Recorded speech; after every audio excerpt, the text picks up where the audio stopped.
اور یہاں پر اہم خبر شامل کریں گے۔ نارا جیل حیدرآباد کی 200 ایکڑ زرعی زمین غیر قانونی طور پر مل مالکان کو الاٹ کرنے کا انکشاف۔ 2 کروڑ روپے مالیت کے مختلف قسم کے درخت بھی کاٹ کر فروخت کر دیے گئے۔ اینٹی کرپشن نے جیل کے 11 سابق سپرنٹینڈنٹس کو طلب کر لیا ہے۔ نارا جیل حیدرآباد کی 200 ایکڑ زرعی زمین غیر قانونی طور پر مل مالکان کو الاٹ کرنے کا انکشاف ہوا ہے۔ اسی پر بات کرتے ہیں، ہمارے نمائندے وحید راج پر ہمارے ساتھ موجود ہے۔ وحید، کہیے گا کیا حقائق سامنے آئے؟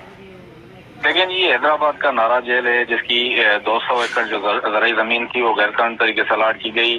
یہ جو نارا جیل کی جو زمین تھی وہ زرعی مقاصد کے لیے زمین تھی، وہ ان کو مل حکام کو جو ہے وہ دی گئی ہے، مالک کو۔